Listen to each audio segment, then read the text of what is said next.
In 2004, when the PSP came out, it was state-of-the-art. It looked like no other handheld gaming console at the time, and it was essentially a PS2, but in your hand. Well, it was weaker than the PS2, but still, it was like carrying around something like a PS2 in your hand. It had memory sticks, had a disc tray so you could put your own discs in, well, PSP discs. And there was nothing like it. It had a nice big screen, analog knob, buttons, and that were like the PS2 and whatnot. It was revolutionary. It had lots of games for it, and it was much bigger than the Vita was. I mean, the Vita was a flop. The PSP, it was a great system, especially when you hacked it. Then you could run emulators on it and whatnot. And had lots of games too. See? Here's one. And it was a great system to play games on. It was fun. And I got killed because I'm focusing on recording this video. So, while the PSP was state-of-the-art for its time, this meant that what would happen later is that Chinese bootleggers wanting to make their own knockoff handheld system would inevitably gravitate towards the PSP because it looked state-of-the-art, it looked great, and it looked revolutionary. And even today, even years after the PSP came out, they're still bootlegging it. Case in point, so today I was at the flea market. I was at the flea market looking for junk. And I found this masterpiece.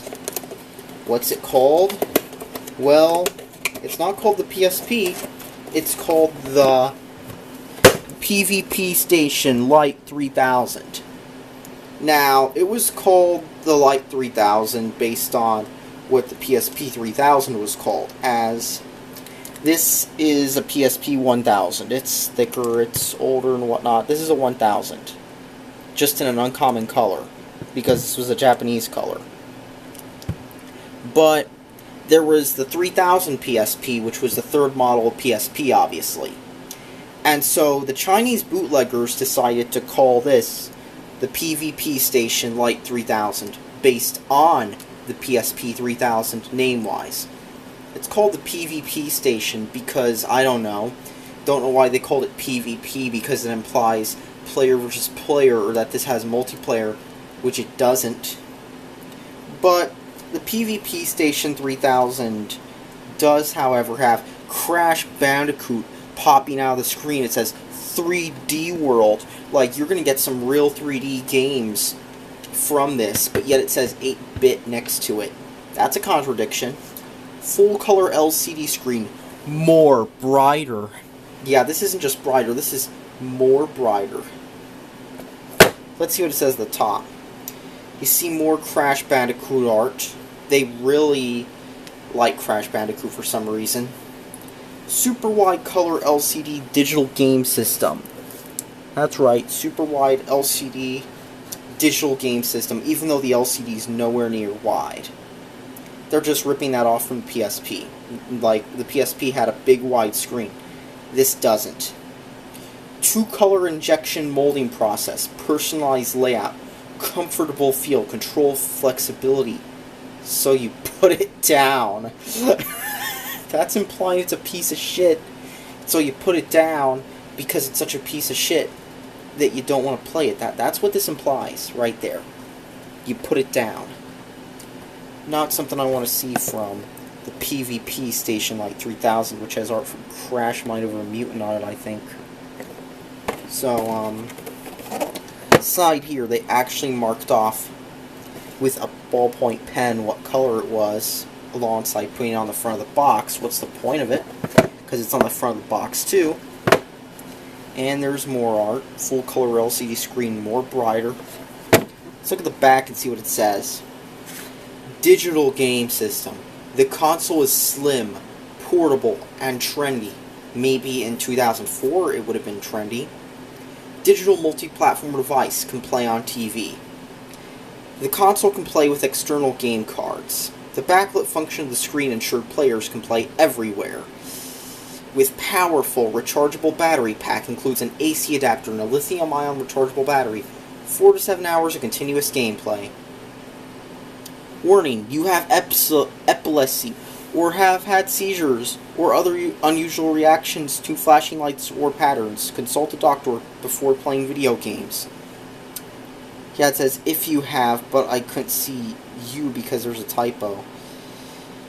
Read the instructions, separate health and safety precautions booklets. There's none with this system whatsoever. They just tapped it on to the same booklet. And it says that there's a TV port. So in it you get a red and yellow TV cable. This should be a tip-off on what kind of system this is.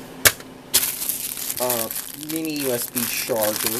Probably would work with Blackberries and stuff, but micro USB's out too. They probably had these lying around their warehouse because nobody wanted them anymore. And here's the manual you get, user's manual. You just see Mario on here.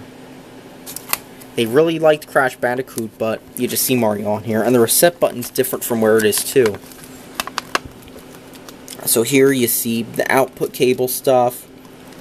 Volume control, adjusting that stuff. Remove exhausted batteries and dispose of them properly. This has a rechargeable battery. Thank you for purchasing Plain Vision Portable product. Plain Vision Portable product. What? Designed for many hours of game play in fun. This product is small and portable, so you can take it anywhere. Please read the following contains prior to connecting and playing in... What the shit? Be sure the batteries in both the handset and console are fresh. Where the fuck does this thing use handset batteries? This is not a phone, it's a game system. It's got generic battery notices. This manual is like real quickly written. Whenever press the reset button, it will return to the selection screen. I can't tell if it says return or return. I can't fucking tell. If the game crashed, please press the reset button to restart. Turn the volume control to the side to increase, decrease. Do not disassemble or try to repair Plain Vision Portable. So that's why it's called PvP. Plain Vision Portable.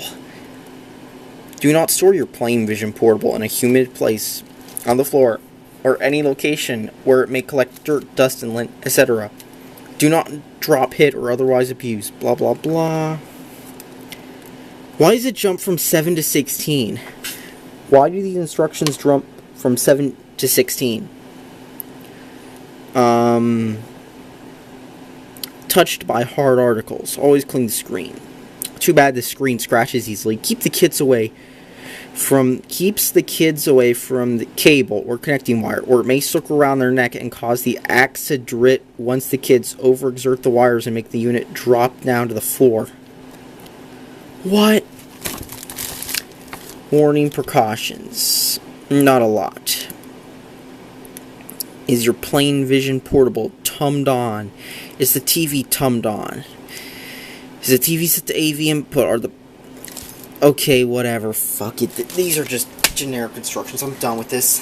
Nothing else interesting. So, let's talk about the PvP Station Lite 3000. So, you get a little Game Boy style cartridge that's smaller. I don't think there's much in it though.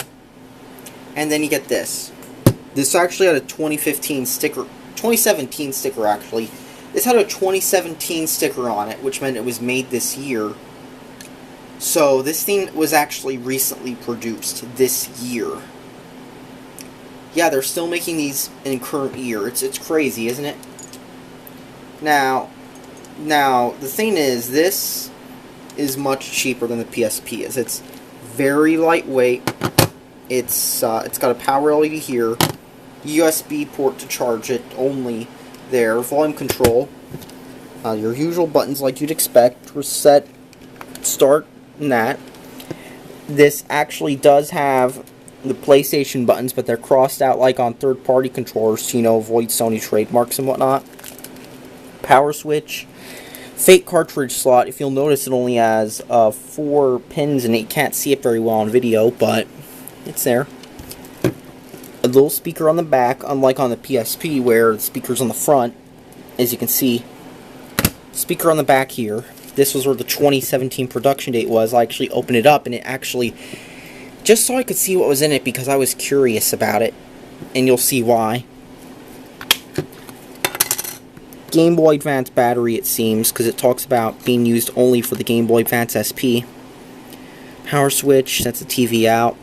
There's somehow no headphone jack on this thing, which is strange, because usually these portable devices have headphone jacks. And then this is where the PSP logo would be. Oh boy, this is going to be good. Alright, now it's time to turn on the PvP station. Or PvP Pocket Lite 3000. Whatever this thing wants to call itself. So let's put the cartridge in.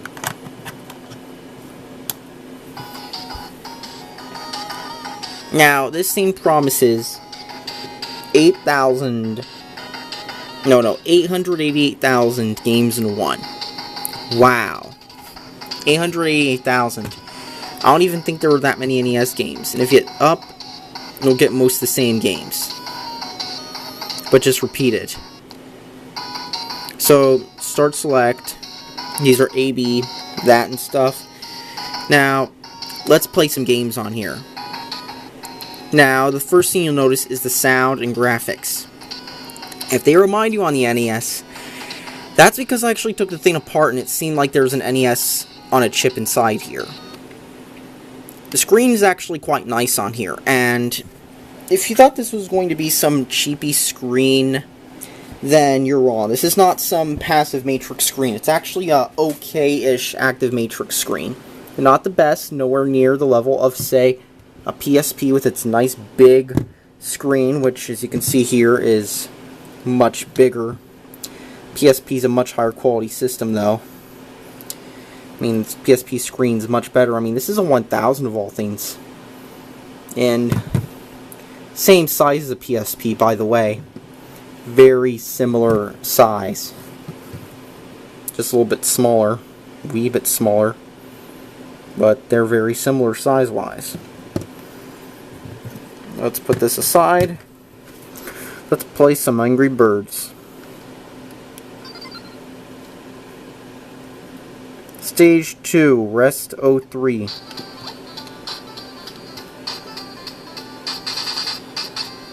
This does not look like Angry Birds. So how do I play this?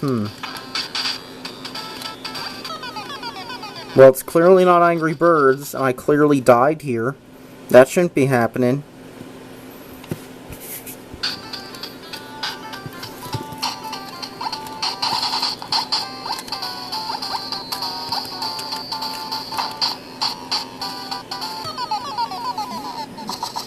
What just happened? I don't know how I'm supposed to play this, so fuck it. Let's play another game.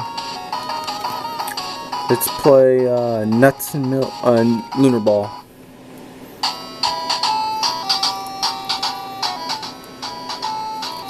Designed by Compile. TouchGamePlayer.com. That's a name you're going to see a lot here.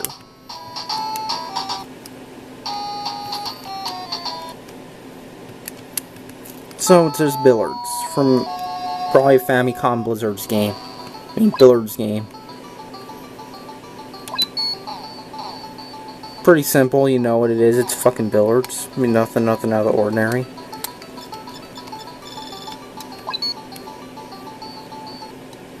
Controls are a bit weird though. I don't get it. Let's hit the reset button.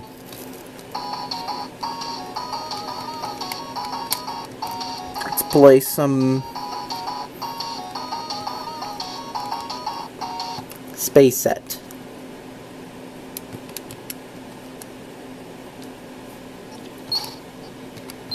Space Invaders, oh boy. I know exactly what this is. It's Space Invaders.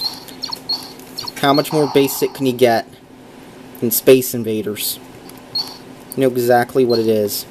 It actually doesn't look this bad on person, by the way. It's just the It's just the, you know, screen is just a cheap TN screen, which doesn't look so bad in person, but on video it doesn't record as well. And the screen's actually quite good. I paid 15 bucks at the local flea market for this. I could do worse for 15 bucks. Of new stuff, that is. I'm not talking like old stuff.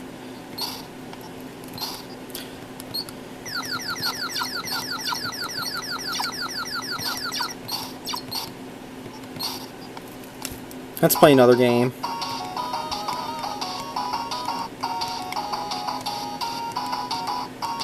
So most of these games are typical Famiclone games, but something I found out.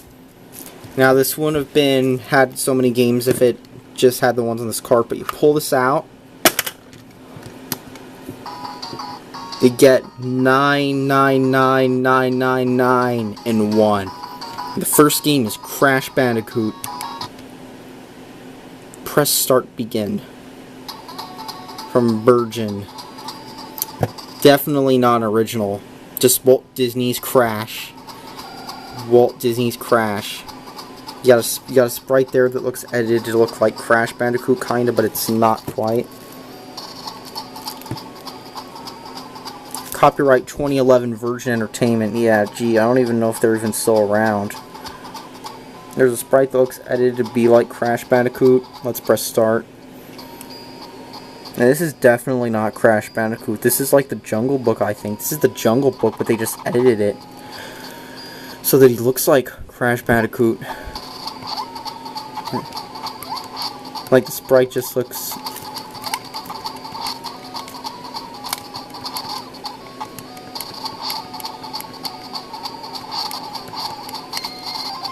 Got some grapes.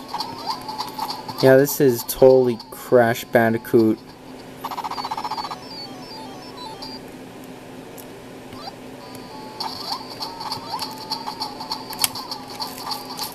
Whatever, I don't care for this. There's Super Contra 24-in-1, which is a bunch of Contra games.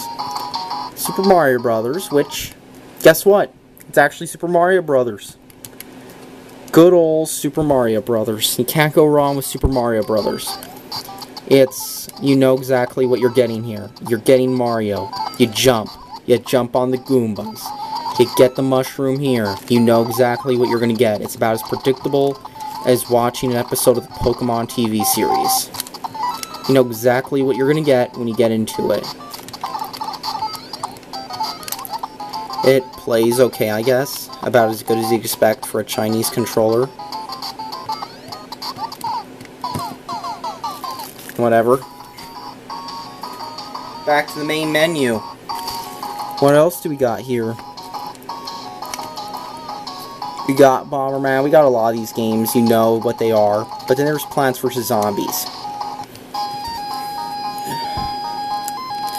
And I don't get what the gameplay is because it looks...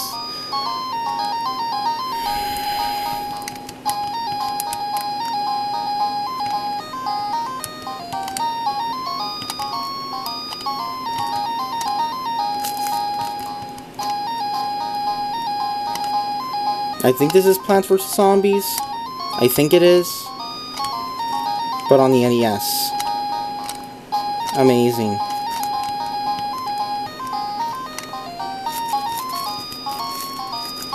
Except you're using a little pointer thing.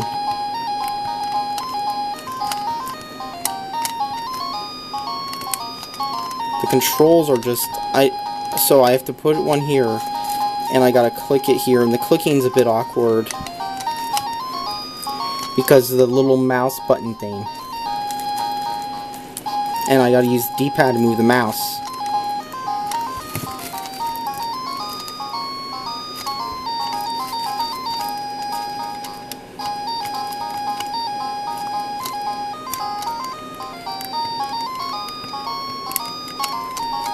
This is confusing because, like, the way you put them up there is just hard to push. It's just slow, clunky. I haven't really played the original, but I'm gonna guess the original is probably better.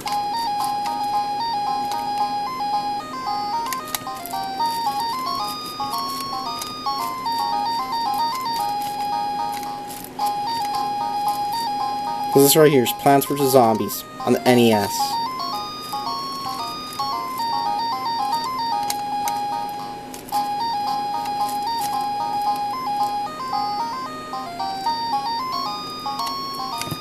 Yeah, whatever. So there you have it.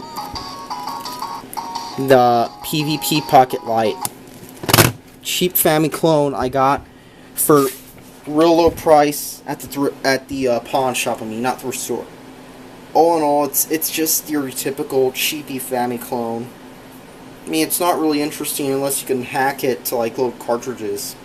I mean, I've got another Famiclone that thing can load cartridges. That'd be great. If this thing had a full-size cartridge slot, not this little puny crap, I'd love it. Because then I could play like cartridges or flashcards. But no, this thing just has a little peasant cartridge slot with only 4 pins in it, just 4. I wonder if this thing's just a pack of resistors, actually. In fact, I can actually tear it apart. Maybe I'll try tearing it apart. But the problem is, this is just, you know, yeah, I got it. Wow. Look at this little cartridge. Guess what's in it? Guess what's in this freaking little cartridge? Guess what's in it? You'll never guess. Bunch of resistors, people. That's all there is. In a cartridge for this shitty system. A bunch of resistors. Just amazing. Makes me wonder, like, what other games are in here that can be unlocked with just a pack of resistors. Because that's what it seems to be, just resistors. Resistors that unlock games on this. Just amazing. You gotta hand it to some of these companies making cheap crap. But at least the screen looks like it might be good to pull for a project, and at least the battery too. The battery actually looks good, like it might be usable for another project. Like you might be able to pull that out and put it inside a Game Boy. So, that's all needs to be said, people. Thanks for watching. Subscribe for more.